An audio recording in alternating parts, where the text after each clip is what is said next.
예수님께서 십자가에서 죽으신 그 다음은 예수님은 죄에게 자기 자신을 내어주셨습니다. 죄는 아주 잔인하고 비참하게 채찍질하고 죽음으로 끝을 보게 합니다. 예수님은 절규하십니다. 나의 하나님, 나의 하나님, 어찌하여 나를 버리셨나이까? 죽음 앞에서 마지막은 하나님께 처절하게 버림받음이었습니다. 완전히 소망이 없었습니다. 예수님은 여기까지 자신의 몸으로 다 겪으셨습니다. 그리고 영혼이 떠나셨습니다. 몸에 묶인 영혼이 풀어져서 떠난 것입니다. 십자가에서 죽음입니다. 그런데 예수님이 죽으시고 무슨 일이 일어났는지 오늘 본문에 기록되어 있는 말씀에는 51절에 성소 휘장이 위로부터 아래까지 찢어져 돌이 되고 땅이 진동하며 바위가 터지고, 그리고 52절 무덤들이 열리며 자던 성도의 몸이 많이 일어났다, 이렇게 기록되어 있습니다. 이 장면은 지구가 폭발하고 무덤에서 좀비처럼 시체들이 막 걸어 나오는 그런 공포영화 같은 이야기가 아닙니다. 이것은 바로 예수님이 다시 살아나신 부활의 생명의 능력입니다. 예수님은 십자가에서 죽으시고 사흘 만에 다시 살아나셨습니다. 예수님이 십자가에서 죽으셨을 때 오늘 본문의 말씀처럼 성소의 휘장이 찢어졌습니다. 그리고 성소의 휘장이 찢어지면서 지성소가 공개되었습니다. 이게 무슨 말일까요? 이게 무슨 의미일까요? 하나님의 백성은 하나님과 서로 관계가 있는 사이입니다. 관계가 없는 사이가 아닙니다. 우리는 하나님의 백성입니다. 우리는 하나님과 관계가 있는 사람들입니다. 관계가 없는 사람들이 아닙니다. 둘 사이의 관계를 유지하는 방법은요, 그러니까 서로의 말을 알아듣고 그리고 또 서로의 말을 들어줄 때 관계가 유지되는 거죠. 하나님의 백성이 이 하나님과의 관계를 유지하기 위해서 하나님의 그 말씀을 들어야 하는 것입니다. 그래서 하나님과 이 백성과의 관계는 이런 관계로 시내산에서 언약으로 시작된 관계입니다. 출애굽기 24장 7절에는 언약서를 가져다가 백성에게 낭독하여 듣게 하니 그들이 이르되 여호와의 모든 말씀을 우리가 준행하리이다, 이렇게 얘기했습니다. 그 관계를 지키겠다는 것입니다. 하나님의 말씀을 준행함으로. 8절 모세가 그 피를 가지고 백성에게 뿌리며 이르시되 이는 여호와께서 이 모든 말씀에 대하여 너희와 세우신 언약의 피니라. 하나님의 백성과 하나님, 이 둘 사이에 언약을 세우시고요. 백성들은 우리가 다 하나님의 말씀을 잘 지키겠습니다, 이렇게 약속을 했습니다. 그리고 하나님께서는 이 약속을 언약을 이제 피로, 그 피로 세우셨습니다. 피를 뿌려서. 이 피로 세운 언약입니다. 피는 생명입니다. 그러니까 이 언약은 생명을 걸고 지켜야 하는 언약인 것입니다. 그러니까 이 하나님의 말씀을 준행하겠다 했는데 준행하지 않을 경우에는 이제 어떻게 될까요? 생명을 걸고 지키는 언약이니까 죽는 것이죠. 그래서 하나님의 말씀을 지키지 않으면 죽게 되는 이런 것입니다. 그리고 이 언약 후에 성막을 만들었습니다. 성막은 하나님이 자기 백성과 만나기 위한 곳으로 만들라고 지시하신 장소입니다. 그래서 이 성막에 들어가면 첫 번째 방이 성소입니다. 이 성소에서는 제사장들이 언제나 들어가서 일을 행했습니다. 그리고 이 성소를 지나서 그 두 번째 방이 바로 지성소입니다. 이 지성소에는 하나님의 면전이기 때문에 두려워서 아무나 함부로 들어갈 수가 없는 방입니다. 왜냐하면 잘못하면 죽으니까요. 우리가 사람 중에서도요, 사람 중에서도 이렇게 계급이 있지 않습니까? 그런데 가장 낮은 곳에 이제 있는 그런 사람들이 높은 곳에 올라가서 있는 사람들을 만나려면 함부로 만날 수가 없습니다. 이게 레벨이 서로 맞지 않기 때문에. 관문들이 많죠. 경호원들이 있고 그 절차와 관문이 아주 까다롭죠. 높으면 높을수록. 그렇습니다. 그러니까 어떻게 이 허물이 많은 그 인간이 이 레벨이 맞지 않은 하나님과 만나러 가야 하는데 이 거룩하신 하나님을 함부로 아무 때나 만날 수가 있겠습니까? 그래서 이 지성소에 하나님을 만나러 들어가는 그 절차도 굉장히 까다롭습니다. 온 백성 중에서 대표인 대제사장 한 사람만이 들어갈 수가 있습니다. 아무나 들어갈 수가 없어요. 그리고 그것도 1년에 한 번씩. 그냥 들어가면 안 되고 피를 가지고 들어가야 안전합니다. 이 피는 그 제사장이 자신과 백성들의 죄를 위해서 바치는 피, 그리고 나서야 통과되었습니다. 그런데 그 지성소가 성소의 휘장이 찢어지는 바람에 드러난 것입니다. 지성소가 다 드러나서 누구든지 볼 수 있게 되었어요. 다 공개가 된 거예요. 지성소에 들어가는 것이 그렇게 절차와 관문이 까다로운데 이제는 그곳이 활짝 열려 있어서 아무나 들어갈 수 있다는 거 아닙니까? 누구나 들어갈 수 있다는 것입니다. 그리고 하나님을 누구나 보고 만날 수가 있다는 것입니다. 여러분, 이것은 굉장히 엄청난 사건입니다. 엄청난 사건이에요. 왕보다, 그 또 대통령보다, 그리고 그룹의 총수들보다 더 크신 그 하나님을 한 번 만나기가 그렇게 어려운 대제사장이 대표로 해서 백성 중에 한 사람만 1년에 한 번씩 그렇게 조심스럽게 피를 가지고 들어가야 하는 그 지성소가 쫙 열려서 공개되어서 이제 아무나 들어갈 수 있는 곳이 되었으니 이거는 진짜 믿을 수 없는 엄청난 사건인 것입니다. 예수님이 십자가에서 죽으신 후에 도대체 무슨 일이 있었길래 이 지성소가 공개가 된 것일까요? 그리고 대제사장이 들고 가면 안전했던 그 피, 이 피가 무엇이길래 도대체 이 피의 정체가 무엇이길래 이 피만 들고 들어가면 안전했을까요? 이 피는 짐승의 피입니다. 그런데 단순한 짐승의 피가 아닙니다. 이 피는 내 대신 죽은 짐승의 피입니다. 하나님을 만나러 가야 하는데 그 언약서대로 다 지키지 못했다면 어떻게 하나님과 만날 수가 있겠습니까? 만날 수 없을 뿐더러 죽어야 하는 것 아닙니까? 생명을 걸고 지킨 피 언약인데요. 그래서 이 언약서를 대로 다 지켜서 하나님의 말씀대로 다 행하지 못하면 이 죄와 허물 때문에 하나님 앞으로 못 들어갑니다. 게다가 생명 걸고 맺은 언약이니 말씀을 못 지키면 죽어야 합니다.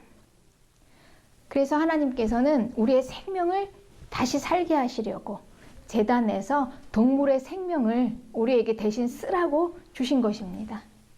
짐승의 생명을 가지고 가서 내 생명을 다시 받아오는 것입니다. 이거는 우리를 살리려 하시는 하나님의 사랑입니다. 하나님이 이렇게 자상하십니다. 그리고 하나님이 이렇게 세밀하게 우리의 모든 삶을 하나님께서 이렇게 주관하고 계시는데요. 하나님께서는 우리가 언약서대로 약속하신 말씀을 다 지키지 못할 것을 아셨습니다. 그리고 이렇게 지시하신 것입니다. 혹여라도 나를 만나러 올 때 이 언약서의 말씀을 다 지키지 못하면 그때는 이렇게 하라, 이렇게 하나님께서 말씀하신 것입니다. 이게 제사법입니다. 그래서 나의 죄와 허물을 대신해서 내 대신 죽어주신 짐승의 피, 이건데 이 피를 가지고 제사장이 들어가면 안전했던 것입니다. 짐승이 죽어서 자기의 생명으로 내 생명값을 대신 내어준 것입니다. 대신 죽은 짐승이 나는 살아야겠다, 나는 살고 싶다 라고 하는 사람의 생명값을 대신 치러준 것입니다. 꼭 짐승의 피여야만 할까요? 다른 것으로는 안 됩니까? 생명의 대가를 치를 수 있는 것이 다른 무엇이 있을까요?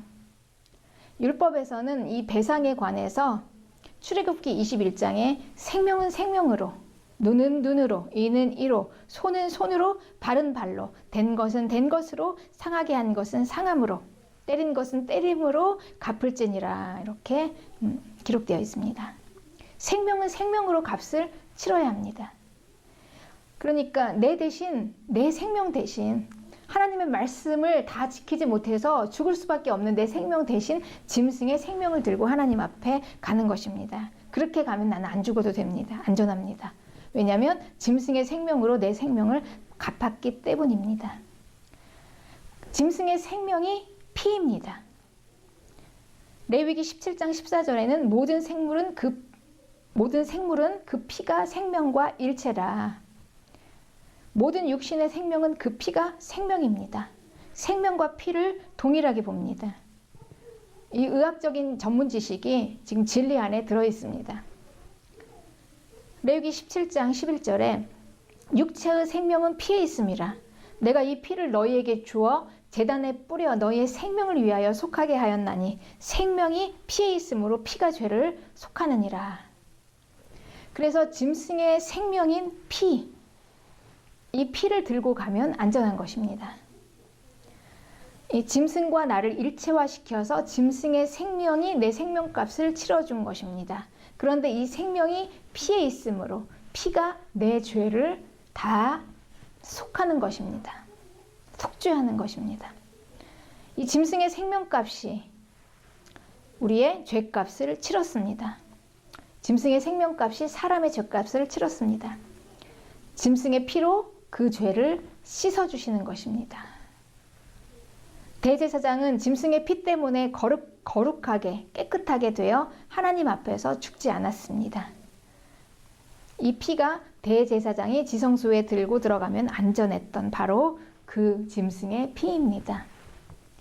예수님의 십자가 사건은 이제는 더 이상 짐승의 피가 아니라, 여러분 놀라지 마십시오. 이 짐승의 피가 아니라 예수님 자신의 피, 하나님의 피, 하나님의 피입니다. 그거를 주신 거예요. 그래서 이 십자가 사건 후에 우리는 성소가 오리지널이 하늘에 있다는 이 비밀이 우리에게 드러났습니다. 예수님은 십자가에서 죽으신 후에 하늘의 성소가 있습니다. 히브리서에 기록되어 있습니다. 정말 오리지널 성소는 하늘에 있다. 자신의 피를 들고 가신 거예요. 짐승의 피가 아니라 하나님의 피를 들고 하늘의 성소로 올라가서 그거를 드렸습니다. 여러분, 이거 엄청난 사건 아닙니까? 이 하늘의 성소는 사람의 손으로 만든 것이 아닙니다. 창조에 속한 것이 아닙니다. 이 땅에서는 모조로 만든 성소가 있었죠. 사람의 손으로 만들어 있는 이 성소는 이 하늘에 있는 이 오리지널 성소를 그대로 본따서 만든 모조품입니다. 그런데 이 성소에는 대제사장이 짐승의 피를 가지고 가서 하나님 앞에 드렸습니다. 그래도 하나님께서는 거룩하게, 그걸 거룩하다 했습니다. 그걸 받으시고. 그런데 이 오리지널 성소에서 하나님의 피를 드렸는데 그걸 받으신 하나님께서 그걸 받으시고 얼마나 더 완전하게 우리를 다 깨끗하다고 하시겠습니까? 그래서 우리는 그것 때문에 하나님 앞에 나아갈 수가 있는 것입니다. 이 거룩함의 가장 큰 축복은 하나님께 나아갈 수 있는 것입니다. 하나님께서는 예수님의 그 피를 받으시고 우리를 거룩하다, 정말 거룩하다 이렇게 칭해 주셨습니다. 이제 예수님의 피로 지성소의 문이 활짝 열렸습니다. 그 피를 믿는 자는 누구든지 하나님을 만날 수 있고 하나님께 갈 수 있습니다. 그래서 예수님께서 십자가에서 그 하나님의 피가 뿌려졌을 때, 그때 휘장이 찢어지고 그리고 이 지성소가 모든 사람들에게 다 공개가 된 것입니다. 이 성소의 휘장이 찢어진 것은 바로 이 놀라운 메시지입니다. 엄청난 사건입니다. 모두에게 이제 지성소가 공개되었다. 이제 아무나 들어갈 수가 있다. 그 지성소를. 그래서 이제 아무나 하나님을 만날 수 있다. 절차. 그냥 그 수많은 절차들, 그리고 그 관문들 다 이제는 필요 없습니다. 예수님의 피, 그 믿는 자는 들어갈 수가 있습니다. 여러분, 이 축복이 우리에게 열렸습니다. 하나님을 우리가 아무 때나 만날 수가 있어요. 하나님의 임재 안에 우리가 아무 때나 들어갈 수가 있어요. 우리는 하나님과 관계가 있는 사람입니다. 우리의 모든 일상과 우리의 삶의 모든 축복들은요, 하나님과 연결되어지지 않으면 안 돼요. 하나님이 주시는 축복을 받아야 되고 그 아래에서부터, 하나님 안에서부터 세워지는 우리의 일상들입니다. 그렇다면 우리가 이 하나님을 받았다는 것은요, 어마어마한 축복입니다. 우리가 로또 복권에 당첨되는 것보다, 우리 주식값이 뛰고 아파트값이 오른 것보다요, 우리 자녀가 좋은 대학에 명문대에 간 것보다 이거는 비교할 수가 없는 우리의 축복입니다. 네. 이 시내산에서 하나님께서는 그 백성과 언약을 맺었습니다. 이 언약은 동물의 피를 뿌려서 세우셨습니다. 그런데 그 언약은요, 파기되었잖아요. 이스라엘이 하나님을 버렸습니다. 그래서 하나님과의 관계가 깨어지고 그 언약은 결국 파기되었습니다. 그런데 이제 예수님이 하늘의 성소로 들어가셔서 자기의 피를 가지고 하나님의 제단에 드리셨습니다. 하나님의 피를 뿌려서 세우신 언약입니다. 그러니까 하나님의 생명을 가지고 지키는 언약이에요. 여러분, 이 언약이 깨질 수 있을까요? 절대 깨질 수 없습니다. 하나님이 나의 하나님이 되시는 거, 내가 하나님의 백성이 된 이 언약은요, 깨질 수가 없는 언약입니다. 절대 파괴될 수 없는 영원한 언약. 이거를 새 언약이라고 합니다. 이 세상에 있는 모든 관계 가운데서요, 깨어질 수 없는 관계가 하나 있죠. 우리가 부부 사이는 사실 뭐 남이라고 하잖아요. 이혼하고 돌아서면 남입니다. 그런데 부모 자식 간의 이 관계는요, 결코 깨질 수가 없는 관계예요. 이거는 호적에서도 팔 수 없는 관계잖아요. 그러니까 이제는 이 하나님과 나와의 관계가요, 이제 백성에서 자녀가 된 것입니다. 나는 하나님의 자녀가 됐고 그분은 나의 아버지가 된 거예요. 이거는, 이 관계는요, 천륜보다 더한, 이 관계는 깨어질 수가 없는 관계입니다. 아버지인 하나님과 자녀인 나와의 관계, 이거를 누가 빼앗을 수 있겠습니까? 아무도 이걸, 이제 이 언약은 파기할 수도 없고 누가 빼앗아 갈 수도 없습니다. 그래서 이 관계 안에서 나의 아버지가 되시는 것이고요. 그리고 이 관계 안에서 우리가 나의 아버지께 구하는 것입니다. 우리는 예수의 피를 감히 피라고도 할 수 없어서 보혈이라고 합니다. 이 보혈은 실제적인 능력이 있습니다. 피는 생명입니다. 하나님의 생명은 하나님의 그 피입니다.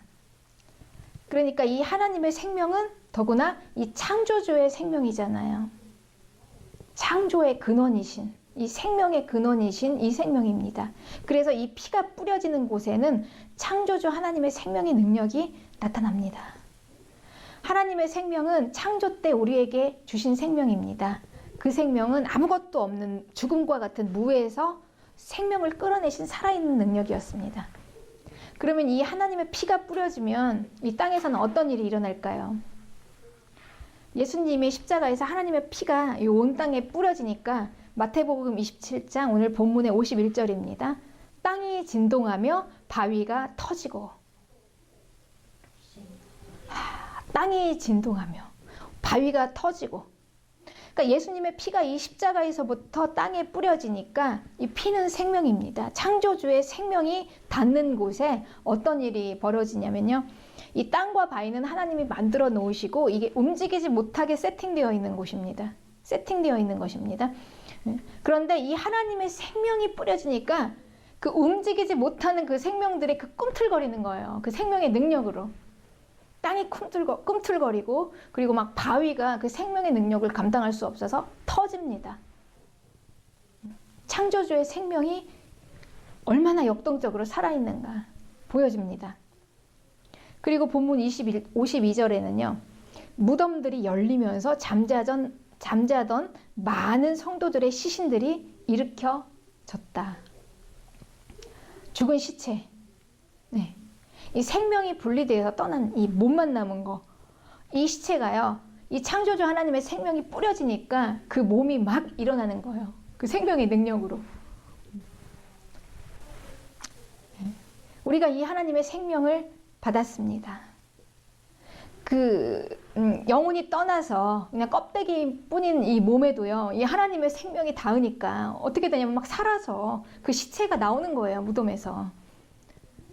이게 하나님의 생명, 능력입니다. 영원한 생명, 우리가 받은 이 생명의 능력입니다. 그래서 여러분, 이 하나님의 이 보혈의 능력이, 그 예수 그리스도의 피가 십자가에서 우리에게 뿌려졌습니다. 우리에게는 그 부활 생명의 능력이 있습니다. 그래서 우리의 모든 삶의 문제들, 실은 우리의 삶의 문제들 이렇게 얘기하지만 이거는 그냥 어둠의 진영에 속한 일들이에요. 어둠의 일들. 이 하나님의 영역에서 일어나는 일들은 아닙니다. 이 삶의 문제, 우리의 그 삶의 그 고달프고 고통스러운 이 문제들은 결국 어둠의 진영에서 일어나는 그 죄와 죽음의 결과들인 것이죠. 이 지성소가 열려지면서 하나님의 생명이 빛으로 해서 그 어둠 속으로 쫙 들어옵니다. 네. 이 어둠의 진영이 생명의 빛으로 막 살아나는 거예요. 생명의 빛으로. 그 어둠 속에서 죽어 있었던 우리 일상들이 있어요. 다 무너진 이 고달프고 고통스러운 이 일상들이 여러분 여기가 아니면 어디서 해결이 될 수가 있겠습니까? 그래서 예수님의 피가 뿌려진 이 부활 생명이 있는 곳에서는요, 다 살아납니다. 다 살아납니다. 우리는 봤습니다. 이 본문 52절에 봤잖아요. 영혼이 떠나간 그 껍데기밖에 없는 그 시체예요. 껍데기밖에 없는 아무것도 그냥 딱딱한 죽어있는 그 시체도 하나님의 생명의 능력으로 일어났잖아요. 다 우리 무너져 버려서 소망 없는 죽음과 같은 그 모든 일들이 부활 생명의 능력으로 살아날 것을 믿습니다. 그래서 우리는 세상에서 찾아보려고 여기저기 기웃거리면서 시간 낭비하고 돈 낭비하고 정신적인 낭비하고 육체적인 낭비를 하고, 이 낭비는 헛되이 헤프게 쓰고 결국은 버려지고 없어지는 것입니다. 그런데 우리는 이 모든 우리의 일상을요, 다 어둠의 진영 가운데서 일어났던 그 죽어버린 소망 없는 그 모든 일상들이요, 이 진리의 바탕 위에서 세워집니다. 주님의 보혈은 우리의 생명을 구원하십니다. 주님의 보혈은 우리의 일상을 또한 구원하십니다. 히브리서 9장 27절에는 한 번 죽는 것은 사람에게 정해진 것이요 그 후에는 심판이 있으리니 이와 같이 그리스도도 많은 사람의 죄를 담당하시려고 단번에 들이신 바 되었고 구원에 이르게 하기 위하여 죄와 상관없이 자기를 바라는 자들, 간절히 주님을 찾는 자들에게 두 번째 나타나시리라. 우리의 일상을 구원하신 주님께서는요, 이제 다시 오십니다. 다시 오셔서 우리의 영원한 생명을, 구원을 완성하십니다. 예수님과 함께 영원한 하나님의 나라로 들어가는 것, 우리는 이 진리 안에서 소망을 가진 하나님과 관계가 있는 자들입니다.